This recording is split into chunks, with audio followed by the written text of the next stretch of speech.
professeur Maria, et bienvenue à ce nouvel épisode de l'Abyssal. L'Abyssal est un podcast santé que l'ICAG Research a mis en place et que j'ai le plaisir d'animer, et un plaisir spécial aujourd'hui parce que je vous reçois autour de cette journée mondiale des reins. Bonjour, le plaisir est partagé. Je suis très heureuse d'être ici et à l'occasion de la journée mondiale du rein. Merci beaucoup d'avoir accepté notre invitation et sans prendre plus de temps, qui est Prof Maria Faye? Qu'est-ce qu'elle est? Quelle est cette personne? Bon, je suis néphrologue, enseignante chercheuse à l'Université Cheikh Anta Diop de Dakar. En même temps, je pratique à l'hôpital Aristide Le Dantec, qui est au service de néphrologie, qui est actuellement transféré pour cause de réfection. Le service est transféré à l'hôpital militaire de Ouakam. OK. Donc, si on veut voir prof, on vient à l'hôpital militaire de Ouakam. Oui.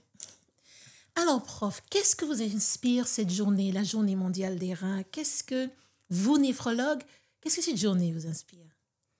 C'est une journée qui est très spéciale pour nous parce que c'est une occasion pour tous les néphrologues de parler de maladies rénales, de sensibiliser les populations sur ce qu'est la maladie rénale et de donner des conseils pour la prévention de cette maladie. Donc, c'est une journée qui est mondiale, qui est célébrée partout dans le monde. Et chaque société savante, à l'instar de notre société sénégalaise de néphrologie, organise pour parler aux populations. Mais également, c'est une journée également de dépistage. Parce que partout dans le pays, là où il y a des services de néphrologie, les collègues organisent des séances de dépistage de maladies rénales en parallèle à la sensibilisation.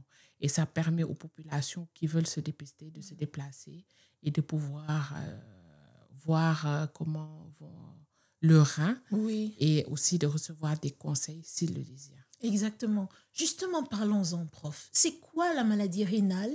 Quelles sont les maladies les plus courantes? Comment quelqu'un dans la population peut se rendre compte qu'il peut-être souffre de quelque chose? Qu'est-ce qui l'emmène chez le néphrologue? D'abord, la maladie rénale, c'est une pathologie qui touche le rein. Maintenant, il y en a plusieurs. Et ce qui est important de savoir également, c'est de différencier la maladie rénale de l'insuffisance rénale. Parce que les reins peuvent être malades sans pour autant qu'ils continuent à faire leur fonction, à fonctionner. Et donc, il existe plusieurs types de maladies rénales. Et entre autres, les causes aiguës, la maladie rénale aiguë et la maladie rénale chronique, et également l'insuffisance rénale aiguë et l'insuffisance rénale chronique. Maintenant, le plus souvent, on préfère voir les patients quand ils ont une maladie rénale sans pour autant avoir une insuffisance rénale. C'est ça. Parce que le plus souvent, c'est à ce stade qu'on peut faire quelque chose, surtout pour la maladie rénale chronique. On peut faire quelque chose pour éviter que le patient arrive au stade d'insuffisance rénale chronique. Il existe plusieurs stades évolutifs de la maladie rénale chronique, entre le stade 1 et le stade 5. Et c'est au stade 5 que le plus souvent, j'arrive là où la question sur les symptômes. Et le plus souvent, c'est à ce stade que le patient devient symptomatique. Donc, du stade 1 au stade 4, le plus souvent, le malade ne sent rien. Il n'y a rien. Donc, c'est pour cela qu'on insiste sur le dépistage. Exactement. Parce que quand le malade commence à sentir quelque chose, là, le plus souvent, les carottes sont cuites. C'est ça. Et c'est le stade 5 ou le stade de dialyse. Le plus souvent, c'est à ce stade qu'on a recours à l'épuration extra-rénale. Donc, il ne faut pas attendre que les symptômes arrivent pour se dépister. Et il ne faut pas attendre que les symptômes arrivent pour aller voir un médecin. Donc, et c'est ça, prof. Voilà. À quelle fréquence il faut voir si surtout on ne sent rien? À quelle fréquence il faudrait aller voir et qui? Et faire quel genre de test? Est-ce que la personne lambda dans la population devrait voir le médecin régulièrement? Oui, effectivement, parce que ce n'est pas dans nos habitudes africaines d'aller voir un médecin quand on n'est pas malade. Exactement. Donc ça, il faut que les gens commencent à changer ce comportement, habitudes, oui. Effectivement. Mais quand on est diabétique, quand on est hypertendu, quand on a quelqu'un un membre de la famille qui souffre de maladie rénale, c'est obligatoire de se faire dépister et de suivre chaque année, au moins qu'on ait un bilan rénal, une exploration des fonctions rénales. Maintenant, on va nous dire que il y a des situations où c'est vraiment pas possible parce que les coûts et autres, mais il faut savoir que ce n'est pas si cher que les gens le pensent. Donc quel est le bilan minimum, prof? Le dépistage n'est pas une petite bandelette urinaire qu'on trempe dans les urines, permet de faire un dépistage de maladie rénale. Une petite prise de sang permet de faire un dépistage de la maladie 500 rénale. 500 francs, 1000 francs peut-être? Dans les 5 000, je dirais dans les 5 000, on peut se faire dépister de maladie rénale chronique. Et chaque année, c'est quand même raisonnable. Si on est diabétique, si on est hypertendu ou si on a quelqu'un dans la famille qui souffre de maladie rénale. Même les jeunes. Même les jeunes. À 15 ans, 16 ans, il faut le faire tous les ans. Oui, parce qu'il y a des pathologies qui sont héréditaires et qui entraînent une maladie rénale chronique. Donc, quand cette pathologie existe dans la famille, donc nous, on convoque la famille, le plus souvent... Toute la famille à partir de 15 ans, à partir de 20 ans, et à chaque fois, on fait un dépistage. Est-ce que cette maladie est découverte? Et si elle est découverte, on fait le suivi. C'est ça. Donc, et quand on fait le suivi, on se rend compte que les gens qui sont suivis s'en sortent mieux et ne font moins d'insuffisance rénale parce qu'après, il y a des conseils qu'on donne et autres qui font que la personne va se prévenir de cette maladie. Donc, c'est surtout le dépistage qui est important. Et je reviens un peu sur l'insuffisance rénale aiguë. Malheureusement, dans nos pays, c'est une cause fréquente qu'on retrouve l'insuffisance rénale aiguë de postpartum. Ça a régressé au fil des temps. Moi, quand je commençais mon internat, on ne passait pas une journée sans qu'on nous appelle pour nous dire que nous avons une insuffisance rénale aiguë. Dans un contexte, une femme qui accouche et qui en couche fait des complications et par la suite développe une insuffisance rénale aiguë. Heureusement que la plupart récupèrent, mais malheureusement, il y a une ou deux qui soit passent en insuffisance rénale chronique ou qui décèdent malheureusement. Donc, ça a beaucoup régressé, mais ça persiste toujours dans nos pays. Et on voit que dans certaines régions, il existe toujours cette insuffisance rénale aiguë du postpartum. Mais c'est dû à quoi, prof? Est-ce que les mamans, les femmes, les maris peuvent faire quelque chose pour éviter que ça arrive, l'insuffisance rénale du postpartum? Oui, c'est-à-dire que quand une femme accouche, quoi. Ce sont les consultations prénatales. Nous nous sommes rendus compte dans des études qu'on a faites sur cette insuffisance rénale aiguë du postpartum que la plupart des femmes qui le développent n'ont pas des 3 consultations prénatales. Elles sont en état et c'est jusqu'à l'accouchement, c'est au moment de l'accouchement. Et même au moment de l'accouchement, elles essaient d'accoucher à la maison et quand c'est compliqué, qu'on les amène à l'hôpital et c'est le premier contact avec un médecin. Donc, on se rend compte qu'elles ne font pas trop les consultations prénatales. Et c'est durant ces consultations, c'est là on peut faire la bandelette urinaire, on fait un test sanguin et lorsqu'il y a des facteurs, on prend la pression artérielle et lorsqu'il y a des risques, on surveille plus la patiente et on l'accompagne pour qu'elle accouche normalement et dans les meilleures conditions. Maintenant, c'est dans ces situations qu'on se rend compte qu'il y a une insuffisance rénale aiguë.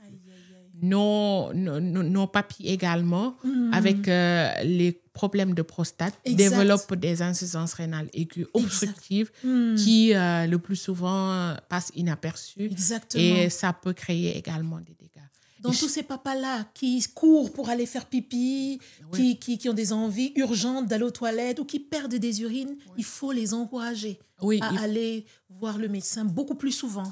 Effectivement. Lorsque les urines sont trop rapprochées, au-delà de 60 ans, par exemple, ou lorsque ça cale, quand ils veulent... Il faut qu'ils poussent, Voilà, donc dans ce cas-là, il faut aller voir un urologue déjà en premier lieu pour qu'il évalue. Maintenant, et dans l'évaluation, les urologues le plus souvent, ils demandent la fonction rénale.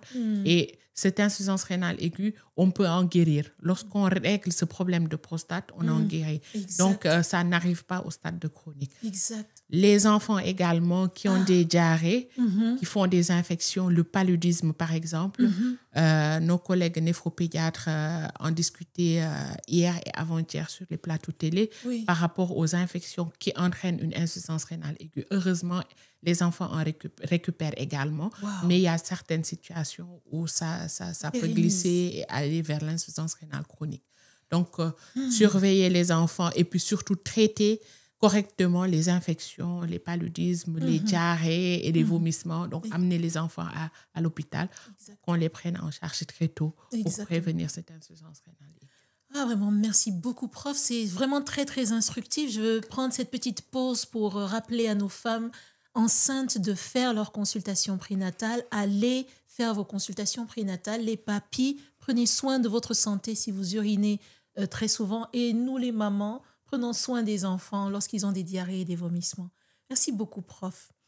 Et qu'est-ce qu'on peut faire pour se prévenir? Est-ce qu'il y a des bons gestes à faire? On n'est pas malade maintenant, mais pour prévenir la survenue de ces maladies, est-ce qu'il y a une bonne attitude à avoir?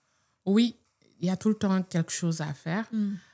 Quand on n'est pas malade, il faut les règles d'hygiène, c'est-à-dire manger moins salé, moins sucré, faire une activité physique régulière. Manger moins salé, moins sucré. Donc, comment on fait ça à Dakar? C'est très compliqué, mais pas plus tard qu'avant-hier, j'en discutais avec des malades. Nous, on a l'habitude du sel, mais il faut qu'on pense à nos enfants. Exactement. Les enfants qui n'ont pas encore ce goût de trop salé sur la langue. Exact. Donc, il faut qu'on commence à diminuer la quantité de sel qu'on met dans la cuisine. Ça, il faut vraiment qu'on arrête avec ça. Exactement. Donc, c'est de notre responsabilité, nous les femmes. Exact. Donc, il faut qu'on s'y mette. Qu'on fasse quelque chose. Absolument. Donner moins de sucreries à nos enfants, moins de chips. C'est vrai que les enfants en raffolent, mais il faut vraiment il faut contrôler. Absolument. Voilà. On ne dit pas non, mais il faut équilibrer. Exactement. Et leur donner à manger sainement. Exact. Des céréales, des fibres. Donc, c'est très bien. Ça aussi, ça agit sur le rein. Oui, effectivement, parce que le rein, c'est dans l'organisme. Donc, le fait de manger trop salé, ça peut entraîner une hypertension artérielle. Exact. Et tout à l'heure, j'ai dit que la première cause d'insuffisance rénale chronique dans nos pays, c'est l'hypertension artérielle. Absolument.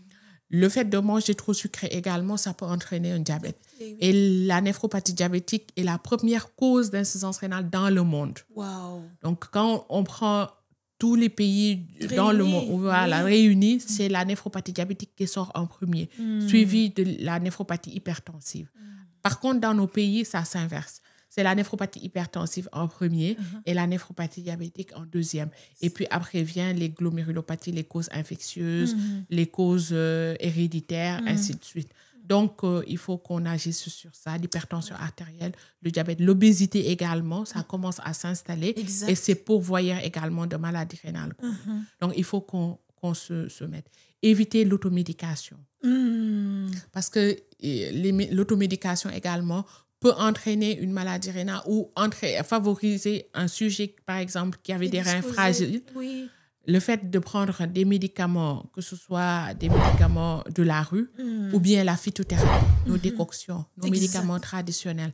Les gens n'aiment pas trop en parler, mais il faut vraiment qu'on en parle parce que ça fait des dégâts. Donc, on n'a pas assez de recul pour voir et assez d'études pour voir nos médicaments traditionnels, leur efficacité, mais également l'innocuité de ces médicaments sur les reins.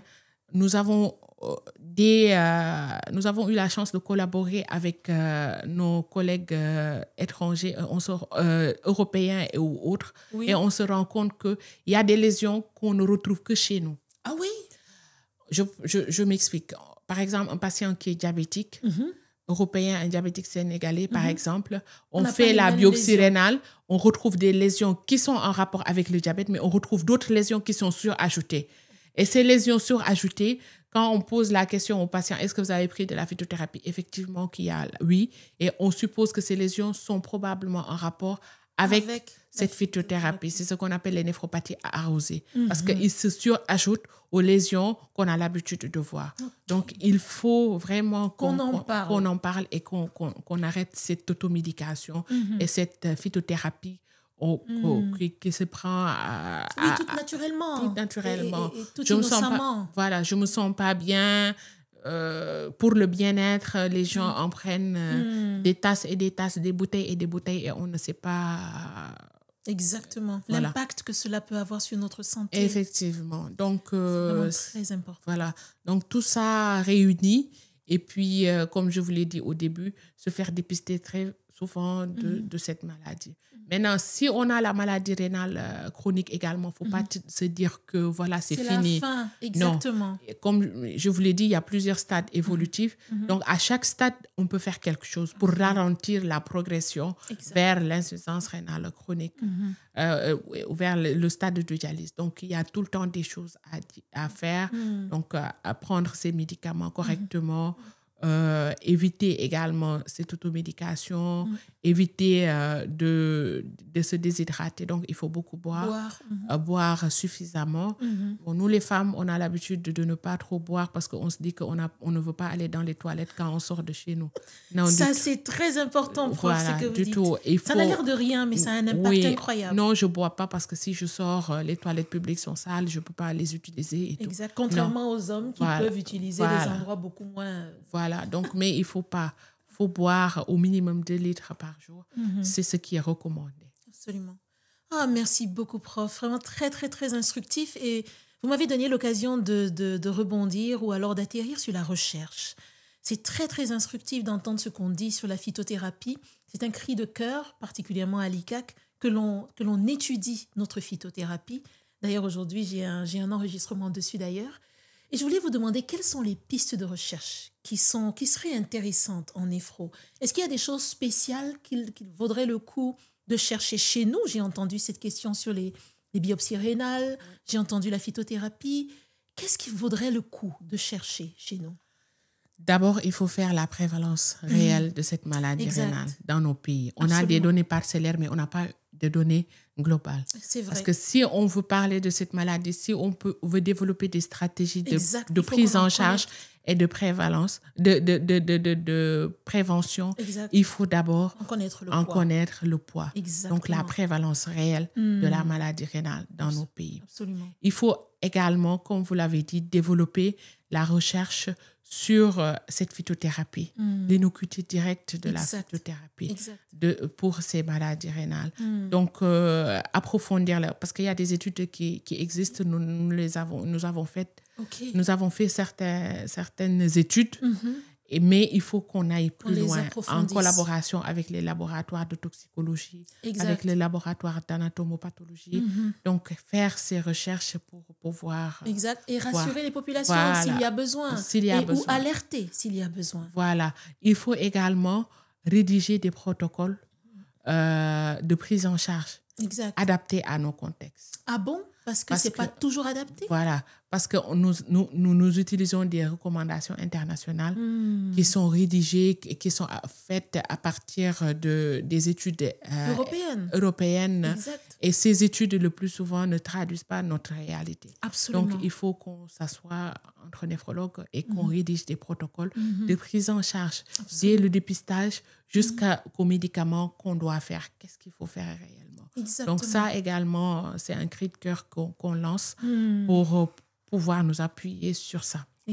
L'intelligence artificielle arrive. Il ne faut pas que nous soyons derrière. On reste. Et je pense que c'est une fenêtre de tir exceptionnelle et c'est à notre portée. C'est l'occasion pour nous d'être au même niveau. Je vais prendre ce que dirait un de nos maîtres, nous sommes tous au même point par rapport à l'intelligence artificielle. Donc, il ne faut pas qu'on rate le départ. Mais que peut faire l'intelligence artificielle, prof, dans notre cas en néphrologie? Quel peut être son apport? Dans le diagnostic peut-être? Oui, dans le dépistage, mais également dans le diagnostic et même dans l'éducation thérapeutique pour nos patients. parler à nos patients, leur expliquer c'est quoi la maladie rénale, Exact. les médicaments qu'ils prennent, leur expliquer comment dans des langages accessibles et même avec leur téléphone portable, bien sûr. Exact. Le rappel des rendez-vous, bien sûr, pour qu'ils ne ratent pas leur rendez-vous. Absolument. Mais également sur le régime alimentaire. Est-ce que le patient peut entrer, par exemple, son bol alimentaire, c'est fait à base de quoi? Et il lui calcule la teneur en sel, calories, la teneur en sel, sucre, voilà, en potassium et autres. Donc, il ne faut pas qu'on rate ces occasions de se mettre à jour. Et effectivement, ça arrive. Il faut qu'on en profite. Qu'on en profite. J'ai fait un clin d'œil au ministère de la Communication et du Numérique qui viennent de lancer leur New Deal et qui veulent justement que la médecine en profite, que le domaine médical s'empare de l'intelligence artificielle et de ses opportunités. C'est une très, très belle fenêtre. Effectivement. Et puis, nous avons également un projet avec l'ESP par rapport à l'intelligence artificielle en néphropathologie pour nous permettre de lire les lames d'anapathe rapidement parce que nous n'en avons qu'un seul néphropathologie au Sénégal qui, le délai de rendu des résultats, il fait ce qu'il peut, mais le délai de rendu des résultats est très lent. Et on sait qu'il y a certaines situations, c'est une urgence diagnostique et thérapeutique. Il faut y aller rapidement, sinon le sujet perd ses reins. Donc, si on a un délai de rendu qui est très court, ça nous aiderait. Donc, on a un projet qu'on est en train d'élaborer et pour cela. Ah, c'est de très, très, très bonnes nouvelles. La maladie rénale peut être dramatique, elle peut arriver dans une famille, détruire, mais quand je vous écoute, je suis très, très, très encouragée et je pense les auditeurs aussi. Mais quel serait votre mot de la fin? Qu'est-ce que vous diriez aujourd'hui si vous devriez résumer en quelques mots les conseils d'aujourd'hui? Qu'est-ce que vous diriez? En cette journée mondiale du rein, donc je profite pour dire à la population de prendre soin de leur rein. Comment faire pour prendre soin de leur rein? C'est déjà se dépister. C'est déjà manger moins salé, moins sucré, moins gras. Faire une activité physique régulière. Éviter l'automédication et la phytothérapie. Boire suffisamment et se rapprocher des médecins lorsqu'on a une hypertension artérielle, lorsqu'on est diabétique ou lorsqu'on a un parent qui souffre de maladie rénale chronique. Et dire que la maladie rénale chronique n'est pas une fin en soi. Exact. C'est une maladie, il faut la prendre en charge, mais en tout cas, c'est pas une fatalité. Exact. Au Sénégal ou en Afrique, aussi bien en Afrique, partout en Afrique, il existe des néphrologues. C'est vrai que le nombre n'est pas suffisant, mais il existe des néphrologues partout qui peuvent prendre en charge ces pathologies et éviter l'arrivée au stade de dialyse. Et même si la dialyse on est à ce stade, la dialyse existe, aussi bien l'hémodialyse, l'ADP, mais également la transplantation rénale qui a été effective dans notre pays. Exactement. Et qu'on félicite, qu'on célèbre. Voilà, qu'on célèbre et qui donne espoir également à nos malades. Ah, merci beaucoup, prof. Merci beaucoup d'être venu nous voir à cet épisode de Lab Beside. Je pense que vous avez éclairé plusieurs, vous en avez encouragé plusieurs. Et moi, personnellement, je me sens enrichie. Merci beaucoup d'être venu. C'est moi qui vous remercie et c'est un plaisir de partager ces plateaux pour parler aux populations. Donc, vous nous donnez cette occasion. C'est nous qui vous remercions pour ça. Merci beaucoup, prof. Merci beaucoup.